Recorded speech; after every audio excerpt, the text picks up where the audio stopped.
Hello, and welcome to another edition of the Coach and Benway podcast. I'm Coach Red Pill. I'm joined by my co-host, Dr. Benway. And today we're going to be talking about Gore Vidal because the good doctor sent me some essays, and they're really, really interesting. Doctor, aside from greeting you and welcoming you, tell us and tell me why you thought that these essays would be worth sending me. I'm really curious.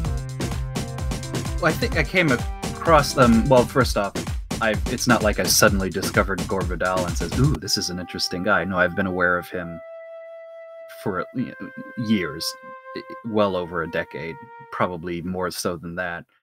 And I think in our discussions of the Civil War, and then I think we had also discussed in Heroes and Villains, the idea of, the America First crowd.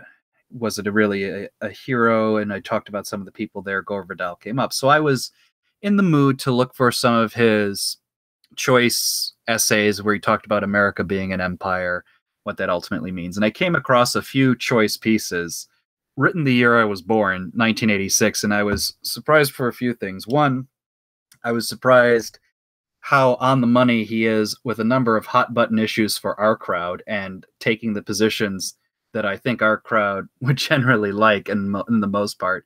But two is that they were written in 1986, meaning, for 32 to 33 years now, he's basically said what out loud, what today we feel like we were only recently been allowed to say out loud.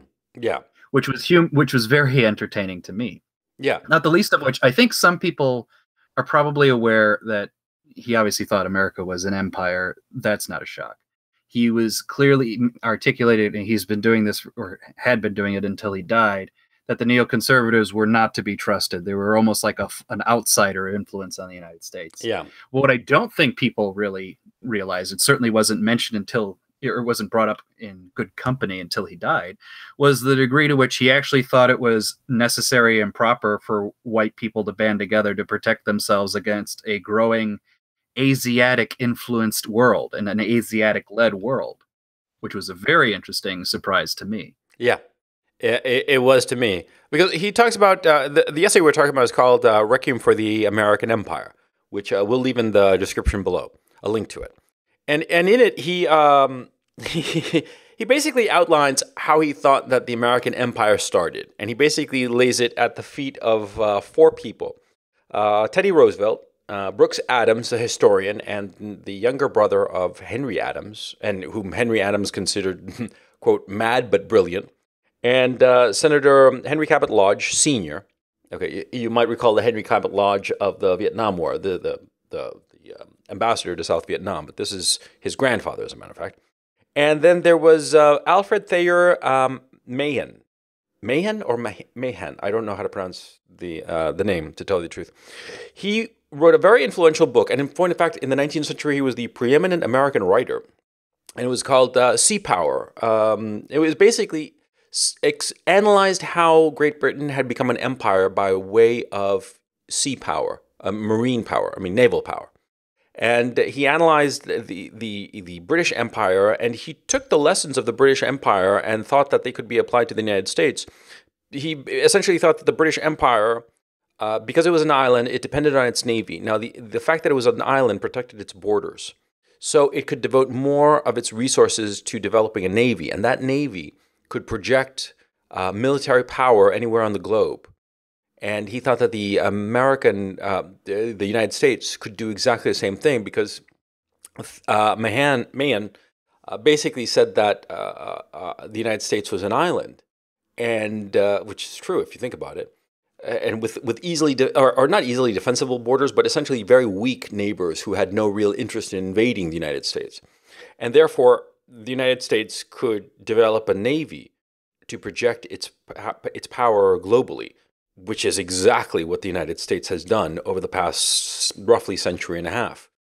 And these four individuals, they according to Gore Vidal, basically tried to foment the idea of an expansionist, interventionist global power, a global empire. And he said that the Spanish-American War was essentially the beginning of the American Empire.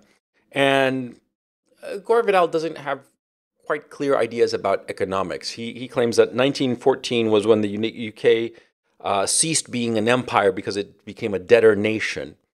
And then in this essay, which was written in 1986, he says the United States ceased to be an empire in 1985 because it became a debtor nation, a net debtor nation.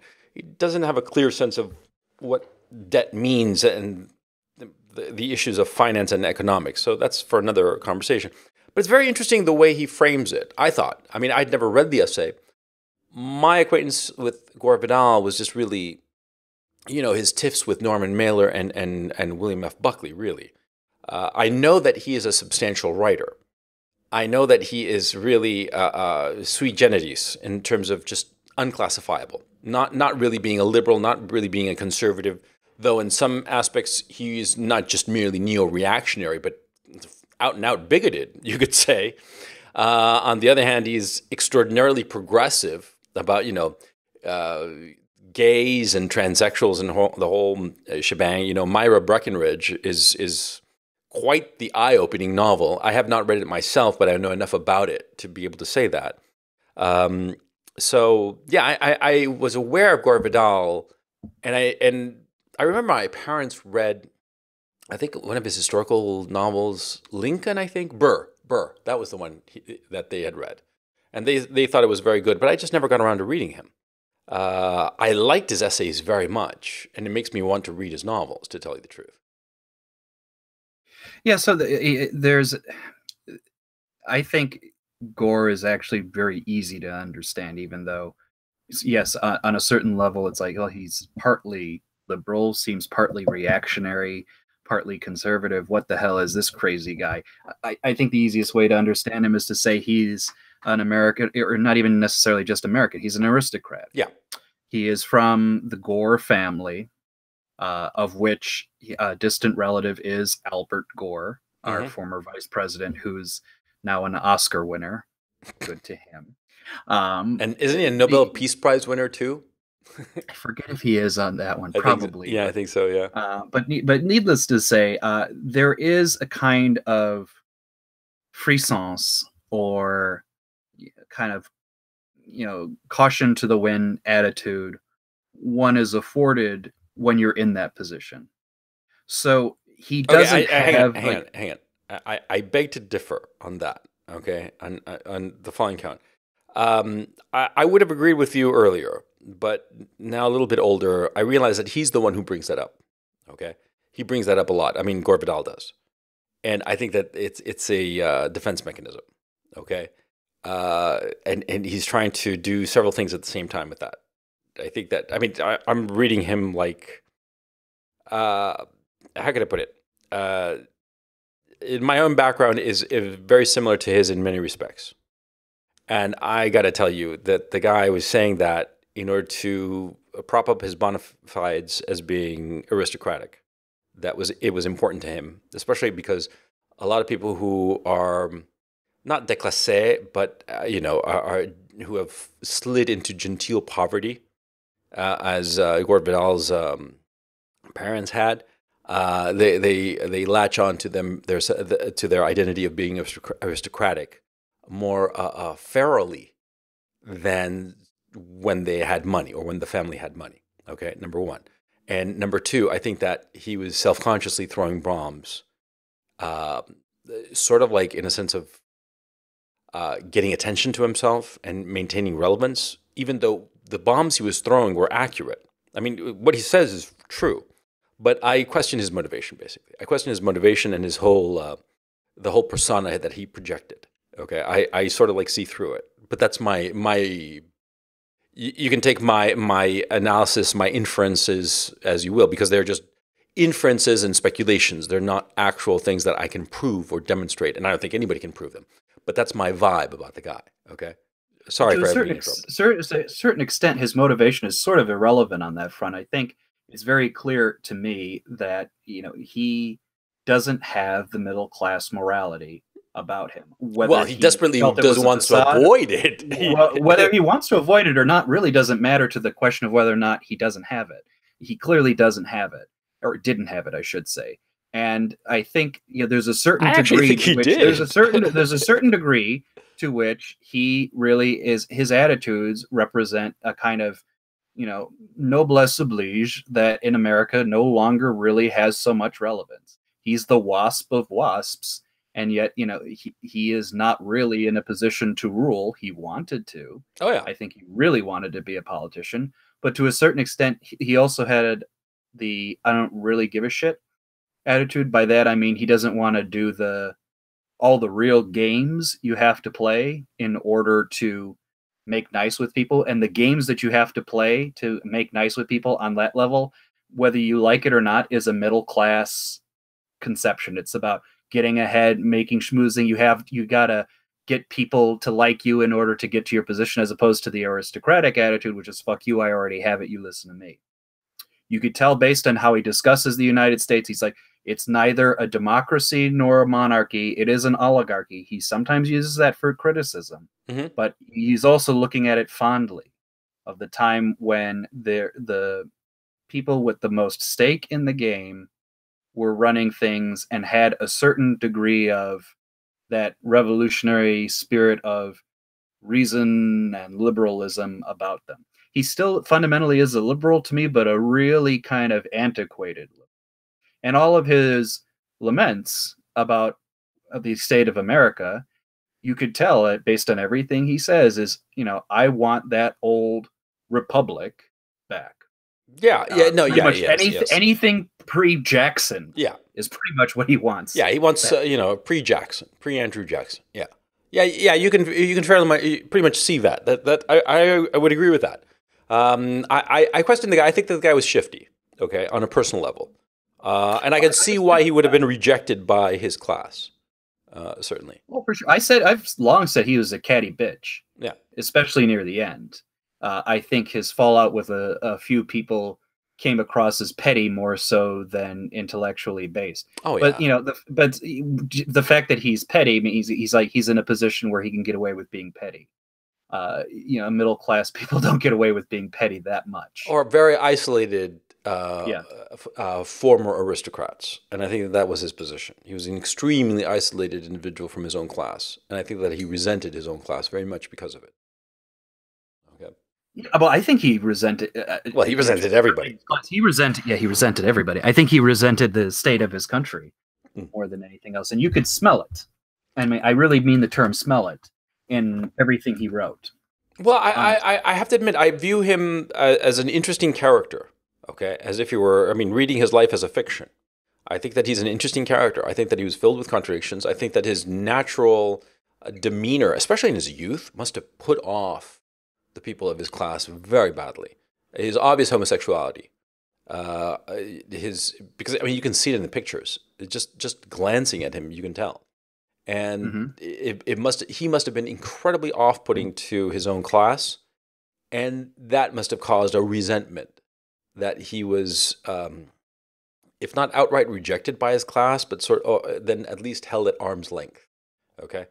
Well, you know who he reminds me of, and people may not think of it because it's not obviously really there, and their politics would suggest otherwise, is Yukio Mishima. He is almost identical to Yukio Mishima in a lot of... Yeah. Mishima was, aristocratic, gay, politics askew. Yeah. And had visions of old Japan that he wanted. His case, it was imperial. And in his case, rather, as opposed to just writing bitchy notes to the New York Times, Yukio Mishima raised his private army, seized the barracks of one of the Japanese defense forces, demanded that the population rise up and reinstate the emperor as the true god leader of the country. And when they failed to do so, he committed seppuku. Yeah, that you got to admit, the guy had balls, gay and all. He was a man's man. Yeah, he really was. Yeah, and Gore Vidal was just bitchy little opinion pieces in the New York Times. Who gives a shit? Okay, I have to admit, I respect Yukio Mishima more, and I think he was. Well, you would be in a better position to judge whether he was a better writer. His output was certainly more substantial than Gore Vidal's. But be that as it may, I'm not going to get into the specifics of it, but what I will say is that Gore Vidal To tell you the truth, I sort of view him as an interesting person, because aristocracies, the upper classes, are the same everywhere. Okay, and they tend to operate by the same rules. And he clearly, by birth, by just who he was as a person, he clearly violated those rules. His obvious gayness must have been so off-putting to his class, and the fact that he, rather than be the good little queen, because aristocrats, especially like the patrician kind of, not the new money decadent aristocrats, but like the old school aristocrats, the old money that have been around for many generations, right? They view homosexuality as just repulsive, and at best, such a man will be like the little kitty cat of the women, of the older women of that class. But the men and younger women don't want such a guy around. They reject such a guy. And I think that Gore Vidal's force of personality would not allow him, his own self-respect would not allow him to, dutifully kowtow to that position set aside for him of being the little kitty cat for the older, women of his social set. And so it must have been kind of, yeah, and I think that was a source of his resentment towards his class. Well, what's interesting about that is I've seen it again. I think it's also true with Mishima, and I think I've seen it in a number of instances. When you're isolated from your class like that, and it doesn't even have to be class, let's just say whatever group of people, you can in theory go two ways. You can go the extreme left-wing way, which is to say your group is an abomination. I'm going to destroy it. On the future of society, I'm going to break it. Or you could do what Gore and Yukio Mishima did, which is to say, okay, I'm isolated from the society as it is now, but I know the history of where my people come from. I know what we have achieved and what we have fallen to now, and you people are the egregious bastardization of what was. And so I will look back to the time when it was not you, and I will appreciate and associate myself with that. Mishima did the exact same thing. Gore Vidal certainly does it too. And it's very interesting to me when he criticizes some people, is that he uses that language of "you will not be of me." And in fact, so that essay, the first essay I had sent you, the Requiem for the American Empire, it was responded to by Norman Podhoretz, one of the great neoconservative writers, publisher of, I think, Commentary magazine. Yeah. And there's a great scene in his response, which is the perfect Gore Vidal bitchiness. Yeah. But there's just, let me just pop it up. Okay, here it is. So he's, he reads Mr. and Mrs. Podhoretz in New York in the 60s. He says, I was trying out a play at the Hyde Park Playhouse. The play was set during the Civil War. Why, asked Poddy, Podhoretz, his nickname, are you writing a play about, of all things, the Civil War? I explained to him that my mother's family had fought for the Confederacy, my father's for the Union, and that the Civil War was and is to the United States what the Trojan War was to the Greeks, the great single tragic event that continues to give resonance to our republic. Well, to me, says Poddy, the Civil War is as remote and as irrelevant as the War of the Roses. I realized then that he was not planning on becoming an assimilated American, to use the old-fashioned terminology, but rather his first loyalty would always be to Israel. Yet he and Midge stay among us in order to make propaganda and raise money for Israel, a country that they don't seem too eager to live in. Jewish joke, circa 1900. A Zionist is someone who wants to ship other people off to Palestine. This is the language of someone who says, you are not like me. Yeah. You are an alien. Yeah. And he thought that way. And even to the point where he will say it is his own class, his own country that is alien to him. He is the last refuge of the old republic, to steal the language from Star Wars. Yeah, the last refugee of the old republic almost. But yeah, I thought that was okay for the listeners. In January of '86, Gore Vidal wrote Requiem for the American Empire, which I discussed, and he gives us this interesting theory of that the origin of the American Empire came from those four aforementioned individuals. And he glancingly threw some shade at neocons. Potterotz, as the standard bearer, the intellectual standard bearer of the neocons, responded, and the response to that was this little essay that the doctor has so kindly read from. The Empire Lovers Strike Back is the name of the essay. And it was published in The Nation, which was edited by Victor Navasky. And anyway, a nice Jewish guy who grew up on the knee, intellectually speaking, of Norman Potterotz, because I do believe Victor Navasky published originally in Commentary, right? That's where he got his break, if memory serves. I could be wrong. But anyway, it was a weird dynamic going on. And this little essay, The Empire Lovers Strikes Back, this little essay, I actually find it more significant than the Requiem for the American Empire, because it is squarely at the neocons and well, as you just read, clearly identifying neocons as foreign agents for the state of Israel, which is just, incendiary, right? And what's interesting is that, from what I gathered, and you correct me if I'm wrong, Benway, it doesn't seem that there was much of a reaction to this very big bomb that he threw in this very short little response essay.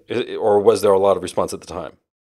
There was a freak out, there particularly was. amongst Jews. Yeah, it's discussed actually in the America First book by Bill Kaufman that I think we had talked about that earlier. But yeah, but the usual participants. I have the book above me, so I'm just going to that section. The usual participants, mostly Jews of various stripes throughout the country, and other conservatives who didn't want to be associated with anti-Semitism, just freaked the fuck out. Particularly, they responded to Vidal's line that, with regard to Norman Podhoritz's wife, Midge, he had the line, like most of our Israeli fifth columnists, Midge isn't much interested in what the Goyim were up to before Ellis Island.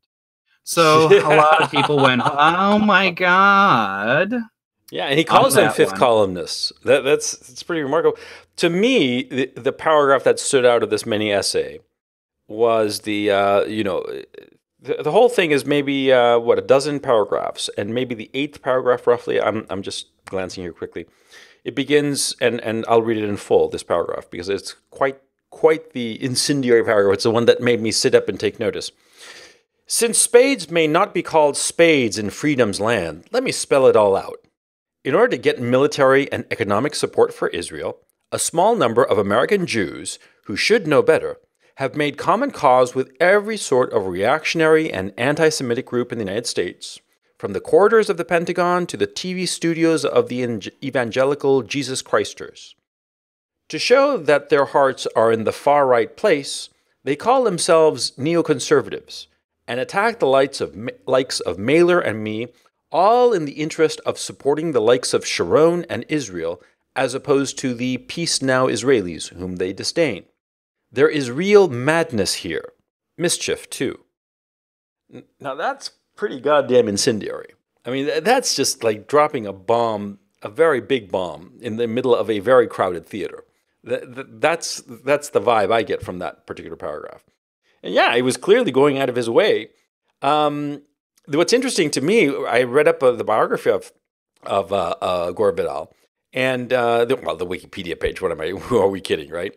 And I was surprised to discover. I mean, I knew that he was homosexual, but I was surprised to discover that he had a lifelong lover, homosexual lover, of course, who was Jewish.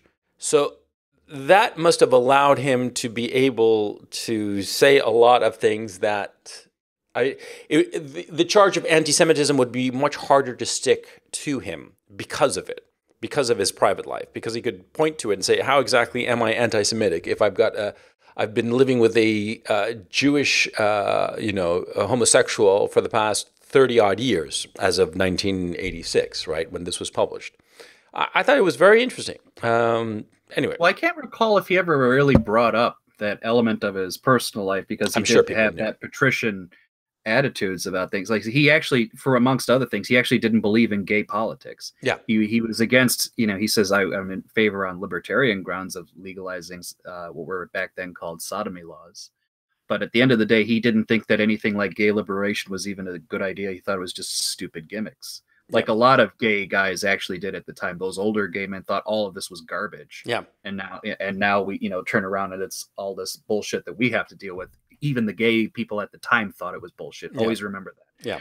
Yeah. The other thing, and it's in the line of the very fucking essay that you had. He's doing what he said against the neoconservative Jewish population. He said so in defense of Norman Mailer as well as himself. Norman Mailer is as much a Jew as anyone else.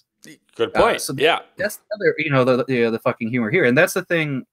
The tension that I think is often forgot amongst crowds is that there's at least two distinct tendencies in Judaism, or American Jews, I should say. There's the neoconservative Jews, and then there's the very hard liberal Jews. Now they float back and forth, to be fair, but by and large they hate each other.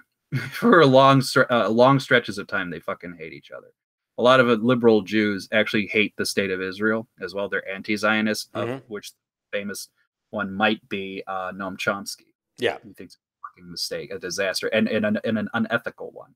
He and Alan Dershowitz actually fought bloody tooth and nail in a lot of debates on that topic. So I think to a certain extent, it's hard to tell if Gore was or was not anti-Semitic. I think, to your point, he had a lot of Jewish friends that he was perfectly fine with. But I think, he certainly did, was disgusted with Israel. He even said out loud in other instances, I don't know if it's here or somewhere, is I fucking hate the state of Israel. I hate Israel. And there's a question naturally one raises, and I don't say this in the dismissive sense against Gore Vidal at all. I just think it's just trying to figure out what his position was. I would hazard to argue when a guy who thinks in terms of the American Republic as an identity, like I said, I'm against the people of my own stripe who rejected this old-fashioned view of the country. When you think of, hey, let's be honest, the white society is going to be a minority and at risk if we don't band together, I would be unsurprised. I would not be surprised if Gore thought that the sort of Jewish character, the old, the Zionist character, the conservative Jew, the Jewish religion was somewhat anathema to the republic he held dear. Because he was also kind of like a secular atheist, somewhat like some of the founding fathers almost were. Not quite, but kind of close. And I could easily envision him saying, no, I just don't want that, and it's not part of me, and I don't want it infecting the republic. And I think he would have used that language. Yeah, it was interesting. By the way, the interesting thing, or let me phrase that. The Requiem for the American Empire, it had at the end, it had that notion, let's get to it, of, the white people have to defend against the Asiatic people, right?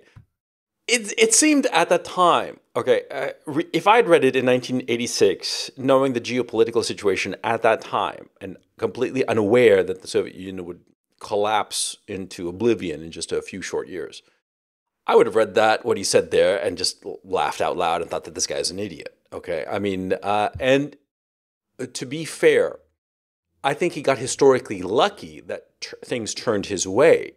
But reading it at that time and for the foreseeable future, it was just idiotic. Okay, and knowing that historical context, I cannot say that the guy was historically prescient. I think that he was historically lucky. This whole notion that it's going to be the white people against the Asiatic people, so the Russians, the Soviets, and the Americans better hop to it and make friends and make nice and join together to protect against the little brown horde that's coming our way. And he completely skips over the Middle East and the Africans, which is the real issue. Okay. So I because it's the Middle Easterners and the Africans who have the high birth rates.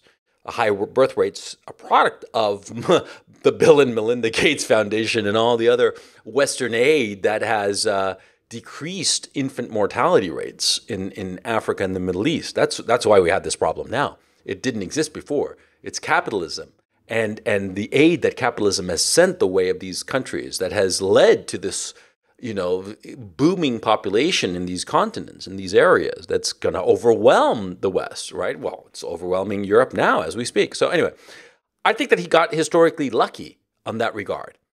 He identified the wrong enemy, and so yeah, now you can read it and sort of like dodge and weave between the lines and say, yeah, he was sort of right, but it just seems like he just got lucky. You know what I'm saying? No, I don't think he got lucky. I think what he laid out there, outside of a few details, is actually the fundamental issue. Yes, he didn't anticipate that the African and Middle Eastern migrants would flood into Europe. He noticed that elsewhere. But in this case, he's right on the money in terms of empire versus rival empire here. He understood what was going to drive the growth of China, and Japan at that time was growing. I think if there's only detail he really got wrong was the idea that the Sinos, the Chinese, and the Japanese would make buddy-buddy. Mm-hmm. They don't. Mm-hmm. They hate each other with a passion that only next-door neighbors can have. Mm-hmm. And I think, but regardless of Japan, which is more or less on our side still, he understood that, yes, China and the Mandarin empire is going to be the rival. It is the logic behind guys like John Mearsheimer, whom I agree with, that America and Russia should be in alliance with each other, not the least of which to stop that rising empire. And he even says, I don't think this is in the Requiem for the Empire or the American Empire. I think this is the Empire Lovers.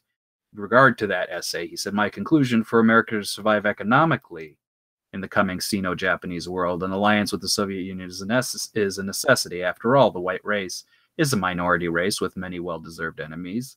And if the two great powers of the Northern Hemisphere don't band together, we are going to end up as farmers, or worse, mere entertainment, for the more than 1 billion grimly efficient Asiatics. In principle, Mailer agreed. And I think that is still fundamentally the issue here. If we are to believe that China will rise, it will be aggressive. I certainly have no doubt that it wants to be. I think there's certain conditions that could hamper its growth, not independent of our actions. I think its own actions can hamper it.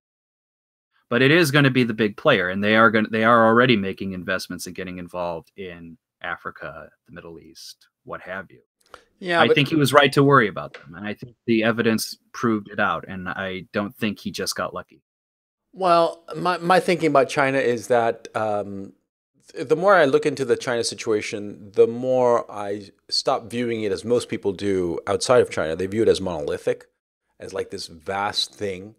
But China is think about it. China has 3 times the population of Europe, right? It's kind of absurd to think that it is a homogenous country. It's not.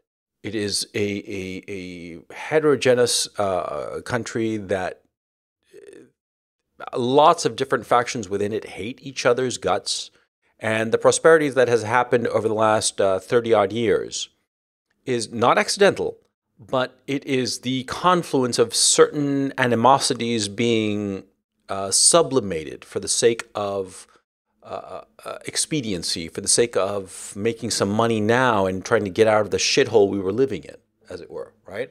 And I think that as China becomes richer, I think a lot of the problems of China are going to start to flourish more and more. And those internal problems of China are precisely the ones that are going to prevent it from really expanding. China has never really been able to expand, not since really the time of Genghis Khan, because China has so many internal divisions and so many problems. I mean, cultural, social, forget about the politics, okay? There are so many different peoples within China, okay?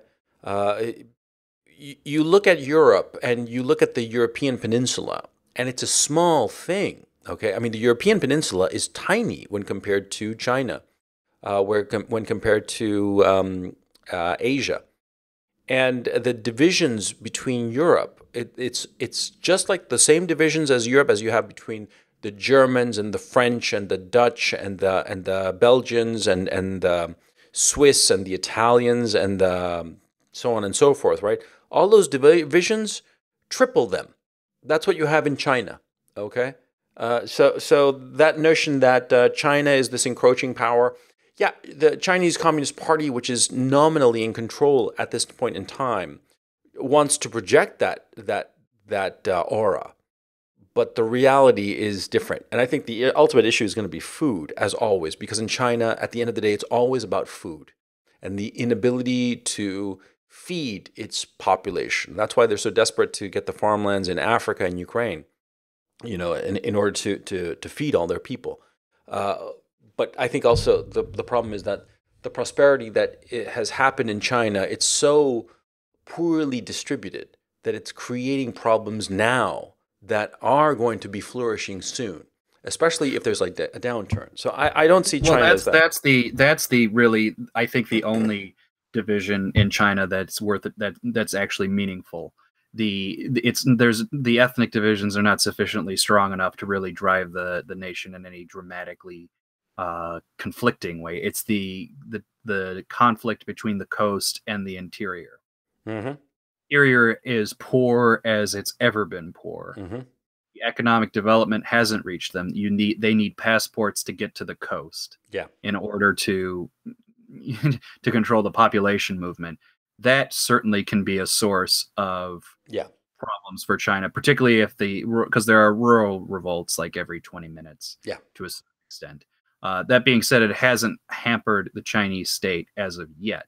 It's a challenge for sure, but these are the challenges that I think the Confucian-minded folks can pretty much manage if they're smart.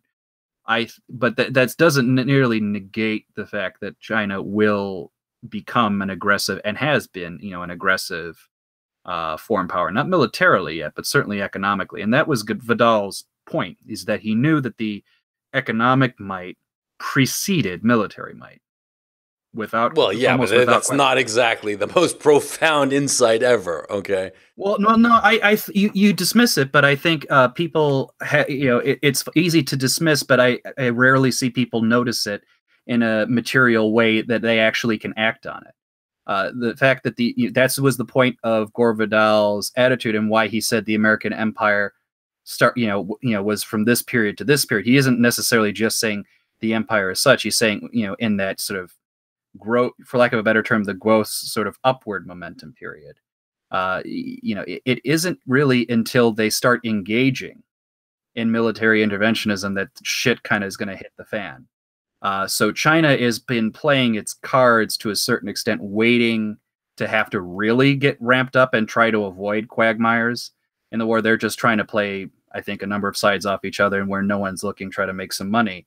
Eventually, that will get into imperialism and whatnot. But I do think that's why I said Vidal's logic wasn't accidental. I think calling out China was the right thing to do. I think what was also, though, interesting to me, which and I would be curious as to, I wish I knew more about what he thought on this.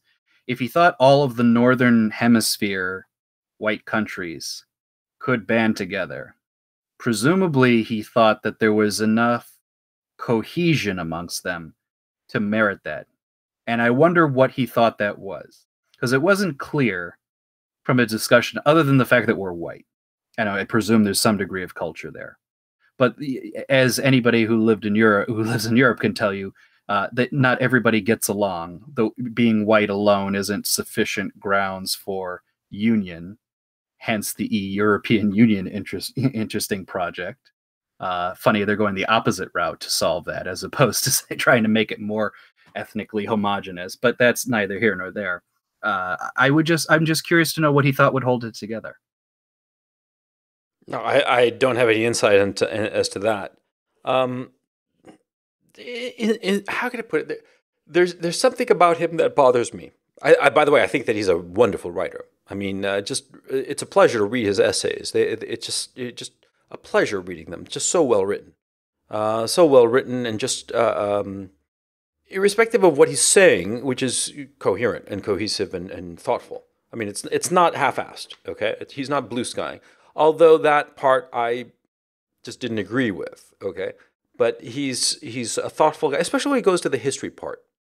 Or let me rephrase it. I think that the speculative part or the prescriptive part is kind of nah, but his historical view, he clearly has a strong point of view about historical events, and he's got the facts to support his ideas, more than enough facts. I mean, clearly he was a very learned man. And so it's a pleasure to read this essay. The part that I enjoyed reading the most was his discussion of these four individuals and how he saw them as having come together to really build the empire, and sort of like leave it all set up for Woodrow Wilson, our favorite interventionist, right? I really like that description of him, and that it was just really good. And this kind of essay, yeah.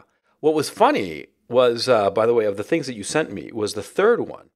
What was it called? I'm queuing it up right now. Where have all our racist aristocrats gone? A Requiem for Gore Vidal by this man Paul Berman in the New Republic. Mm-hmm. It is just so much God. It was written in 2012. Okay, 6 years ago. But it reads as if it could have been written today. And he's just how could I put it? He's like this lady from the Daughters of the American Daughters of the American Revolution, having a little hissy fit over the nasty language of this bad man Gore Vidal. It's fucking funny. I mean, I found it really just hilarious. Yeah, it's the typical screeching and preening from a certain crowd of people whenever someone writes like Vidal writes. And it's someone brought up a good point. I forgot who wrote it, but in our country, we save our most vicious attacks against those who are really not mainstream when it comes to political and cultural thought. Mm-hmm.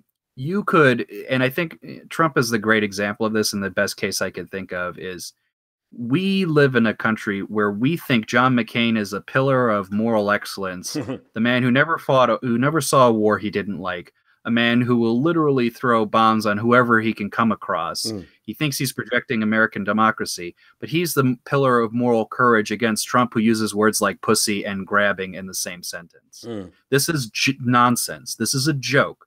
But why is Trump attacked for that? Because he says the likes of John McCain are full of shit.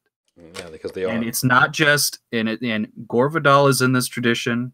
Governor Wallace of Alabama, who said that Republicans and Democrats, there's not a fucking lick of difference between them. He went down. Barry Goldwater, who at the time was one of the last vestiges of a libertarian attitude in the Republican Party, he was described as a wacko. Anybody who really is not towing the fucking line gets the worst. Yeah. Shit I wonder what Gore Vidal would have thought of Trump. What do you think he would have said about him? It's with a lot of guys, part of me is glad that I don't have to know, because I could easily see it going both ways. Mm-hmm. I could easily see Gore being a bitch about it, saying this crude man.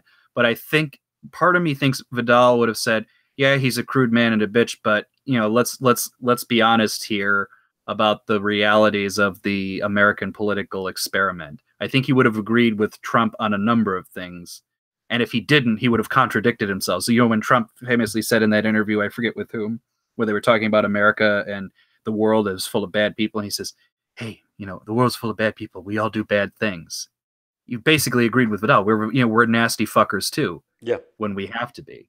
On a number of fronts as well. I think Vidal probably would have had at least a glimmer of sympathy for Trump's desire to uproot a certain neoconservative expansionist tradition in the foreign policy. The fact that Trump was being friendly with Putin, I think, like I said, the only way Vidal could be against that is to be hypocritical, because it's the very thing happening in the essays that we were discussing. Mm. So I do hold out hope that he would have at least understood the weight behind him. And Vidal even said himself he was a populist.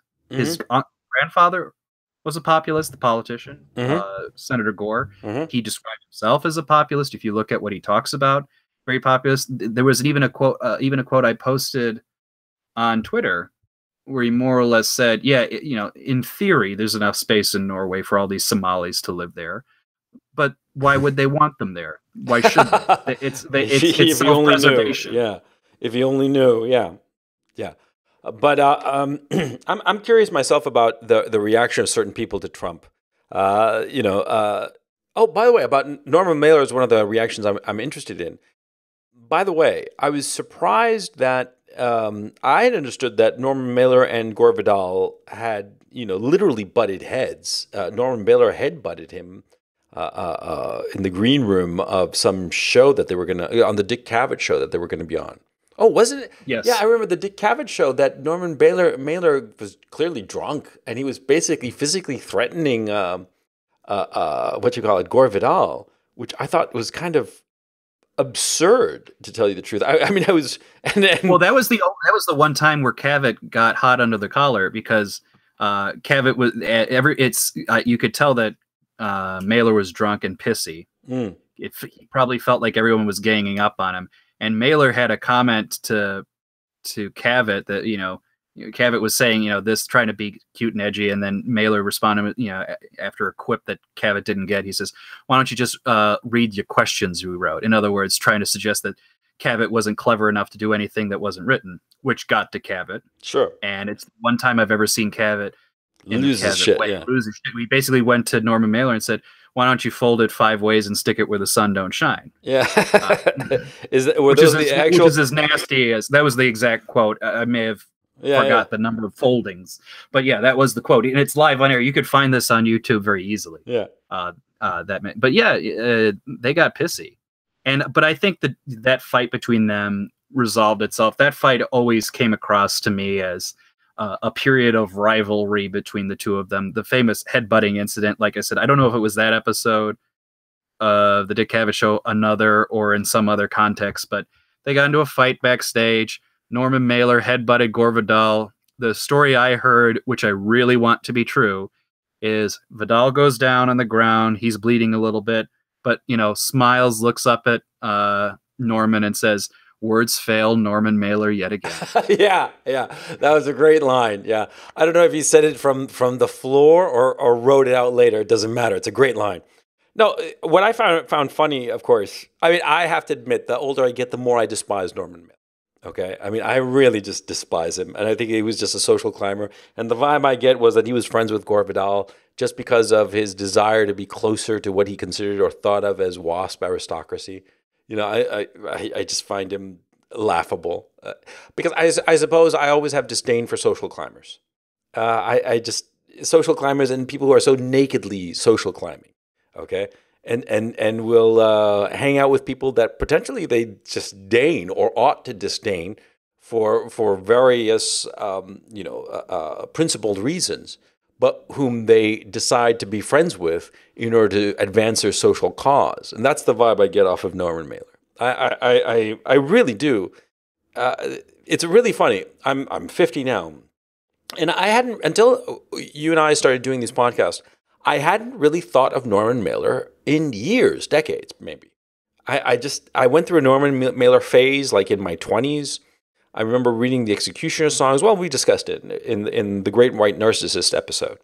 And what I found myself thinking as I got older and remembering more of Norman Mailer's shit and the stunts he pulled and all the rest of it.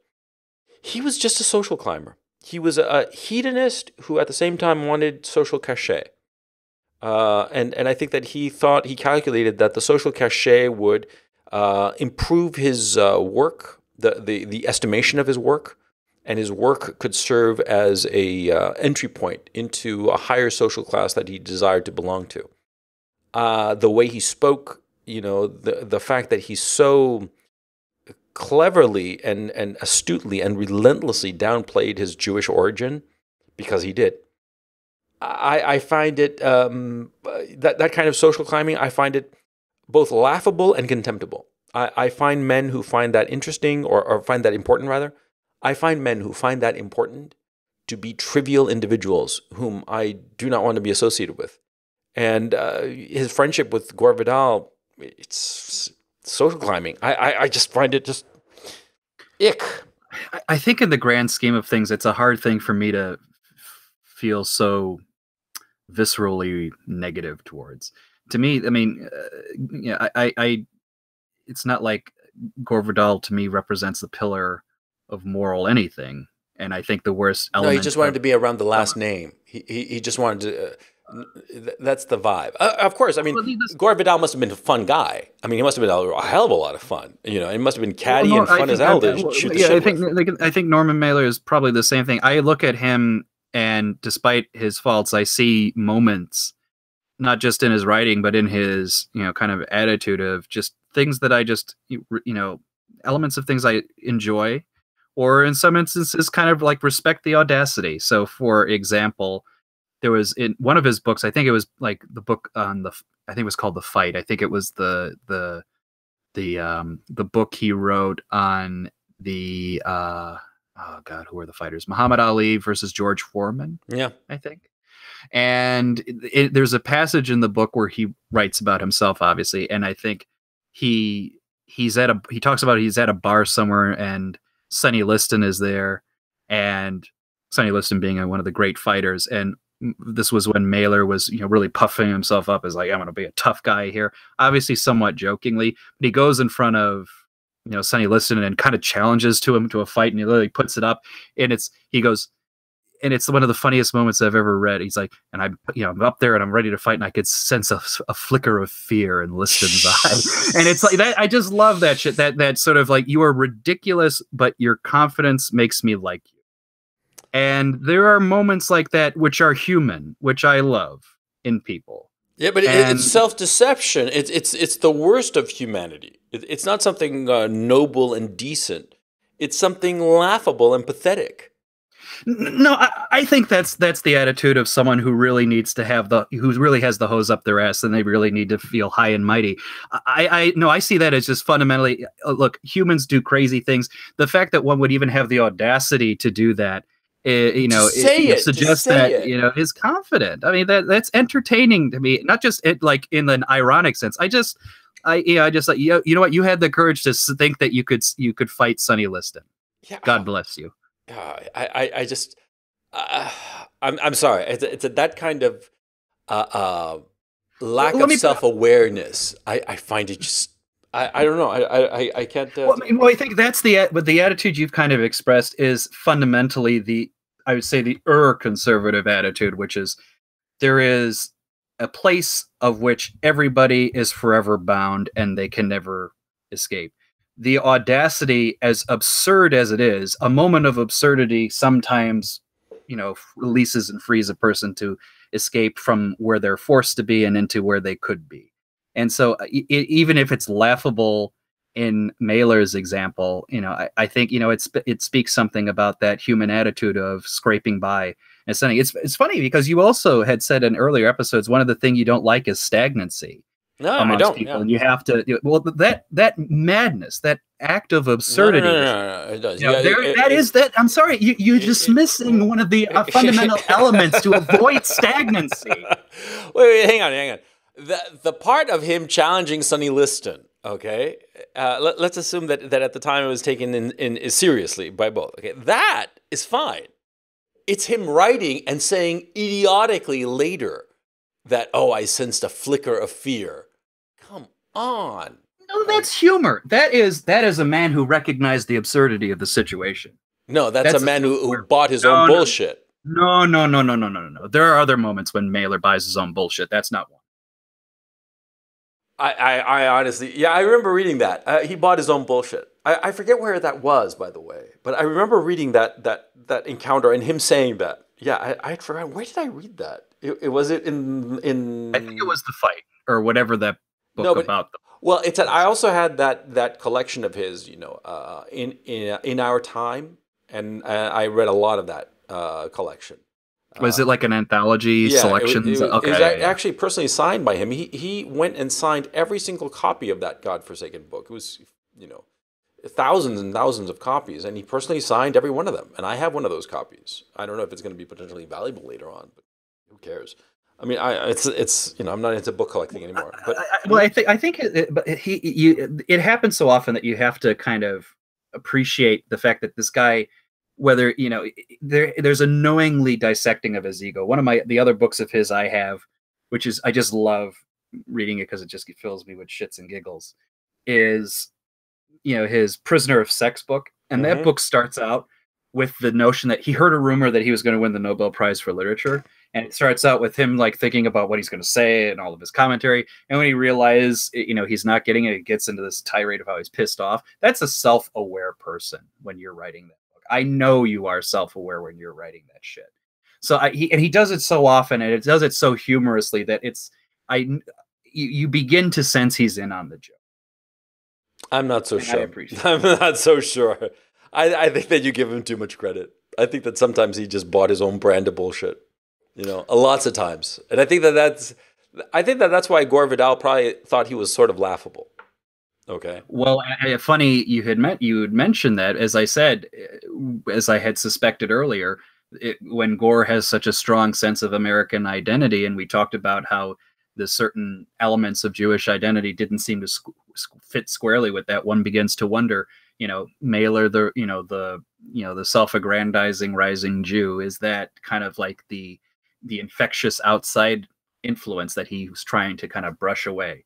I don't know. I do think at the end of their days, they made their peace with each other. They certainly were together and hanging about and, defending each other in those last, 20, 30 years that they were together. But the 70s and the 60s was when they were bitchy. And that's when they were both kind of rising into public attention. I think they both thought for whatever reason that they were going to be they could have been central players in this American Society of Letters. Little did they both realize that the Society of Letters had passed them by. Yeah. And there was no such thing worth leading the culture at that point. But they both thought they could, that was going to be the central thing. It didn't work out. No, certainly not. And it's very interesting. And actually, I wanted to talk to you about that. Something that I don't know whether to do a separate episode on this particular issue or not. But we're sort of like late into this episode. We're coming up on an hour on this episode of the podcast, and it's something that you're talking about how the culture no longer pays attention to novel writers and novelists, right? That their novelists' moment in the sun as cultural and potentially political influencers had passed. It was really a 19th century thing and not a 20th century thing, right?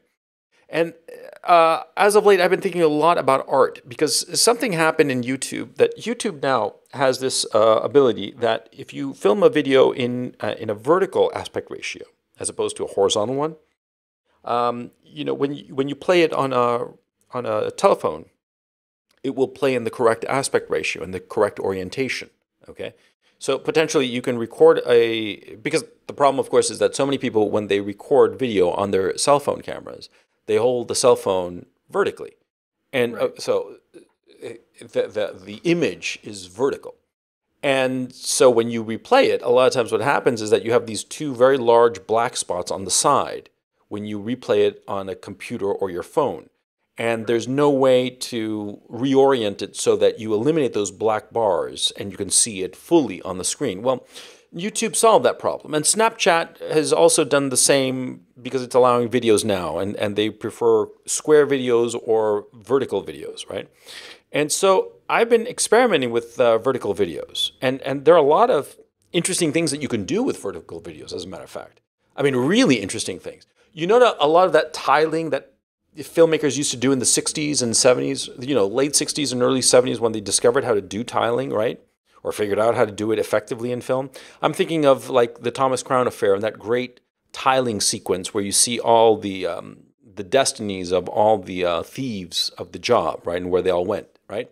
Right. And, the thing is, see, I've been experimenting with it and I wanted to talk to you, and I don't know whether to save it for another episode or to talk about it now, about how technology and the technology influences the work produced, the medium and its limitations influences the work produced, And also the fact that this technology, well, it depends if the technology is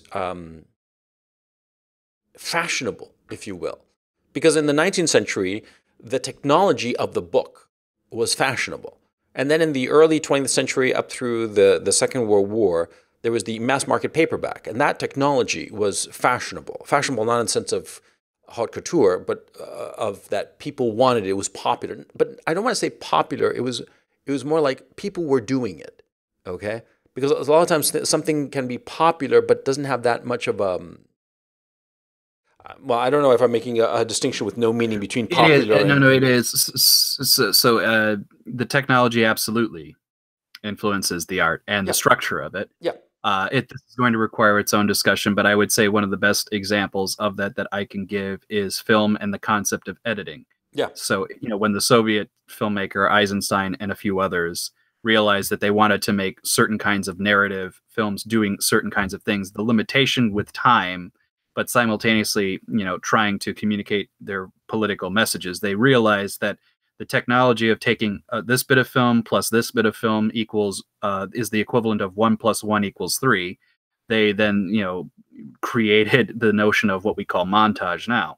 Right. So, that absolutely is a product of the technology, and it's hard to consider how editing is not one of the most critical pieces of the filmmaking art as a result of what they've done.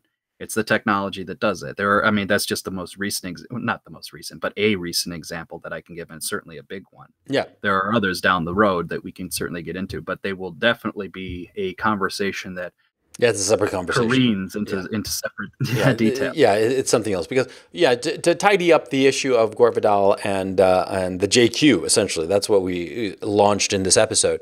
I think that these essays were really interesting for me. They were really interesting, and I wonder to myself, as a final thought, what would have been the reaction if a writer of Gore Vidal's stature, like, say, Jonathan Franzen, had written either one of these essays? Ignore the fact that Jonathan Franzen, of course, never would have written such a thing, okay? But let's just say, for the sake of argument, somebody of his standing, okay, of his kind of cultural cachet, had written something like The Empire Lovers, of just blatantly saying, since spades may not be called spades in freedom's land, let me spell it all out, okay? I mean, that's just... Oh, man, that something big is coming after that sentence, and he delivers. You got to give the devil his due. He delivers on expectations, right? So what if somebody like Jonathan Franzen had written that essay, okay? What do you think would the reaction be today? 2 or 3 things. First, it would have been much harsher than what Gore got, and Gore certainly didn't get off easy for that one, but it was relative to the time. It's the extremity between what is the blather of today versus what that essay said is even more monumental. You don't just have the notion of, the Israel lobby defending this people accusing people who write it of basically anti-Semitism. It also exists in the concept of a world that rejects so many fundamental notions that go into that. There is an American character, there's a Jewish character, there's a white character. That would have also been the source of these things. So what also would have been odd if someone of Franzen's stature were to write this is that the very idea that someone had thoughts that would have penned such an essay precludes them from being of Franzen's stature. So if it was someone like Franzen's stature and they wrote this would have been a shock, because in order to get to that stature, they would have had to have been quiet about it for a long time. So that would have been the product of someone saying, I'm as mad as hell, and I'm not going to take this shit anymore. And it would have been even more extreme, because it would have been a real salvo hard against this. Vidal, when he's writing it, is writing of an entrenching trend, and it certainly was entrenched by that time in the Reagan administration, but it was certainly newer and a little bit earlier on the stage. It really wasn't until really the late 70s, early 80s, mostly the 80s, that the neoconservatives got their foothold, because the neoconservative attitude, foreign relation wise, at that time was fuck the Soviet Union, we're gonna, give them the middle finger and everything, in part because, like I said, they're all old ex-Trotskyists trying to get their vengeance to a certain extent. But, the time suited them for that. Previously, in the 70s and 60s, yes, there was Cold War tensions, but there was also the desire for détente. There was the idea that we're going to fucking kill ourselves over undue agitation between each other. So that was not their time. So it's pretty fresh in the mind when in 86 Gore is writing this. So he's talking about something on the horizon / already kind of just arriving here. For someone of Franzen's stature to write now, it's we've lived in this world, I've put up with it, now I can no longer put. And that makes it more extreme, and because you're attacking something even more entrenched, they get even more defensive. Mm-hmm. That was a long-winded answer to your question, but hopefully it was useful. So it would have been even more hysterical. It would be even more hysterical, absolutely. Like how hysterical, you figure? I mean, not blood on the streets, but basically as worse a literary firestorm as you could ever imagine, and the whole society would be talking about it. If you think Franzen not wanting to show up on Oprah's book club was a fucking ordeal, just wait till you see the Jonathan Franzen of the world write about them fucking Israelis and fucking around with us. And here's the other thing. I kind of lived through a version of this. Oh? John Mearsheimer, when he wrote the Israel Lobby paper and book, caused a fucking shit show. Mm. And that was an academic argument. And he had, examples to back it up. That you and I were talking about one of the white papers that neoconservatism had about the plans to reorganize the Middle East. That was brought up in the Israel Lobby book. Mm-hmm. So that really did cause a firestorm. Admittedly, it was very academically focused, but I guarantee you every writer I was paying attention to at the time had something to say about it. Yeah. So, okay. So we've been going on for an hour, and so I think that we've tried the patience of our listeners far enough. So we're going to call it a podcast, and I just want to thank our audience for listening to us, and I'm so glad that you are enjoying these podcasts. And this is Coach Red Pill signing off for the Coach and Benway show. Dr. Benway, would you like to leave us with some parting thoughts, an aphorism, something that will send our listeners off on their journey through life with a smile and hope in their hearts? Nothing? Nothing? Well, first, yeah. Nothing. Nothing comes to mind. Listeners, you have to go through your life with misery and despair. That's what the doctor is ordering you to do, apparently. Come on, well, I mean, something I suppose you could. Well, fine. Find a gay Jewish lover and make your way with society that way. The other thing I would suggest, in all seriousness, Gore Vidal, for everything else we talked about, was a big fan of history. He thought only a mad genius could make history boring. It was the best part in his life of all the things he read. So on my list of books to read, and by books I mean a series of 7, is his American Empire series. I think it's phrased in a number of different ways, but that's the series that begins with, chronologically, in the story of America, Aaron Burr, then goes to Abraham Lincoln, then to the election of 1876, then to the building of the empire. All of the things we kind of talked about here are discussed in there. It's his long narrative. It's what he thought of as his magnum opus. Clearly, it's going to be a long exercise, but pick one of those books. You can read them in whatever order you want. Just have at it. Everybody who's ever read them has told me they're worth reading. So I'm actually maybe you and I can discover. I'm going to read them. I'm here in Ukraine. I'm setting up my Amazon so I can get stuff delivered here. I have to do it indirectly, but yeah, I'm definitely gonna get those books. Yes. So on that cheerful note, I want to thank our listeners, and we will see you next time.